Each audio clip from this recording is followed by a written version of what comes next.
Welcome back to some new r/malicious compliance stories, where people comply to the letter, but not the spirit of a request.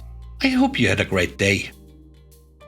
The first story is called Urban Wetlands. This goes back to the summer of 2021. I started working as a biologist at an urban farm, planning and constructing polycultural systems to research food production. I developed a plan for noxious weed control and started to construct the systems over the course of 2 years. During this time, we had some back and forth with the city council, who didn't understand the nature of our agriculturally zoned property. After several meetings and lots of work over 2 years, we'd finally made a lot of progress and reached an agreement with the city by the summer of 2023. Part of the agreement was to mow ditches and the small yard of our property's farmhouse. The property is zoned as agriculture, so we have no obligation to follow residential ordinances. About halfway through the summer, at the end of July, the city came onto our property and mowed our entire native pasture and what was soon to be an orchard of already planted baby trees.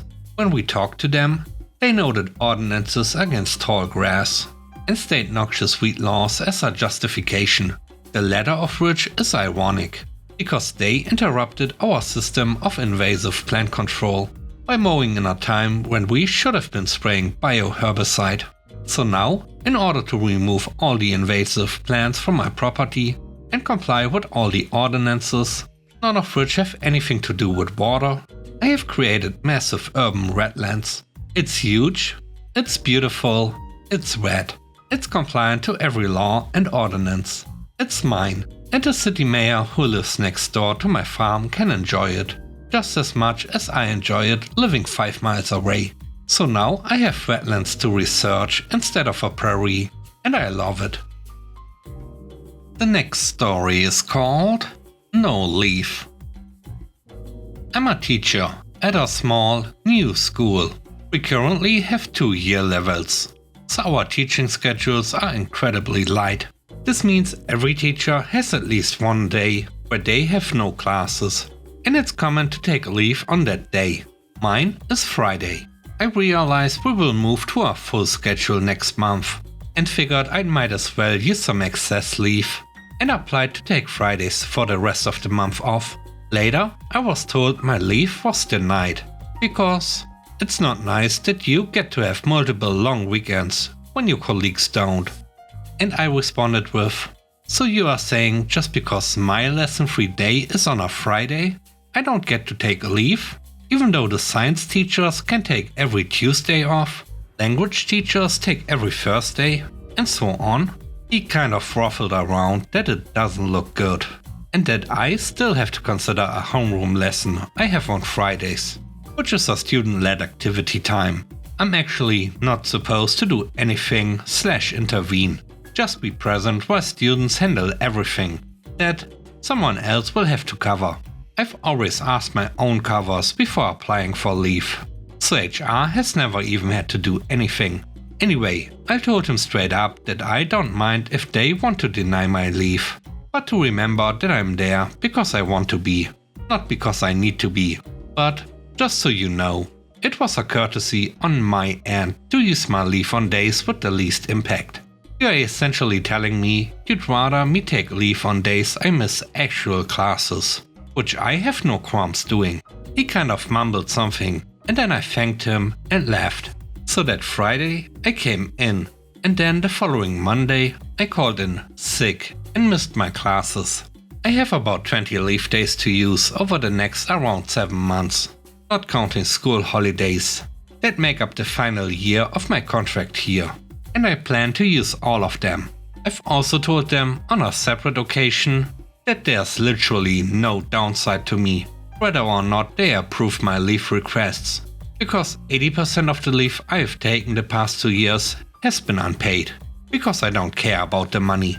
Once they denied a 3-day unpaid leave request, and I told a colleague I can just not show up.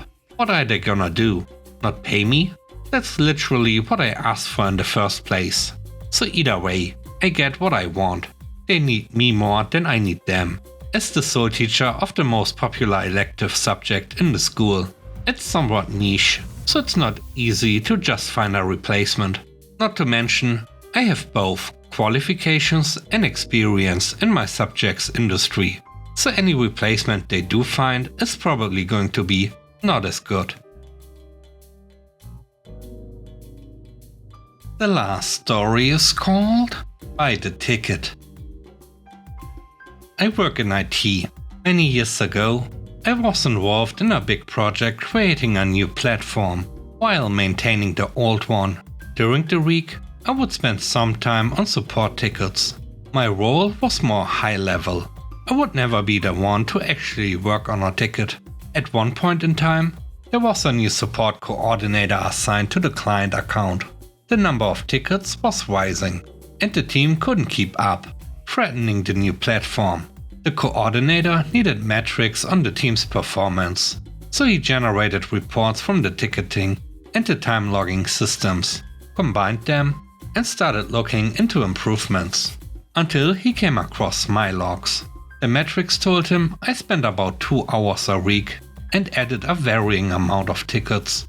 This looks weird, and he couldn't build a client on tickets I worked on, so he asked me what was going on.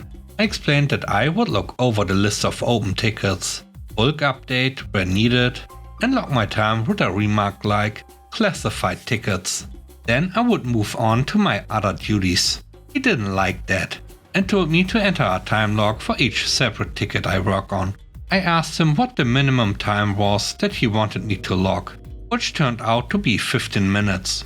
Fast forward a few weeks of me spending an hour a day logging hours and logging the tasks too, and creating virtual overtime of about an hour a day.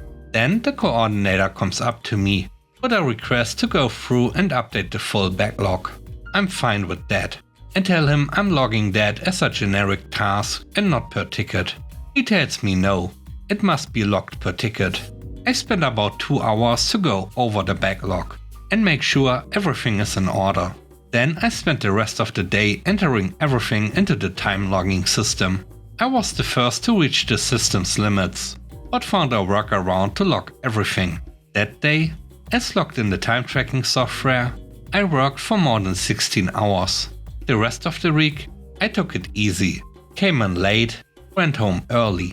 I was done for the week, and every hour I worked extra would be unpaid, right? When it came time for the invoicing, the coordinator could not justify the huge amount of hours I logged on the account. My rate was twice that of a tech support. And finally, he allowed me to stop logging by the ticket. My productivity went up again, as did my mood. I did flag the potential problems and drop in productivity to the CTO and CEO, who I reported to directly, but they said to comply anyway. We laughed about it afterwards and learned a lesson in how not to waste time. Thanks for watching the video. I hope you enjoyed it. If you did, please don't forget to leave a like, comment and subscribe. And if you have time, watch another one of my videos. And now, I hope you have a great day. See you soon. Bye bye.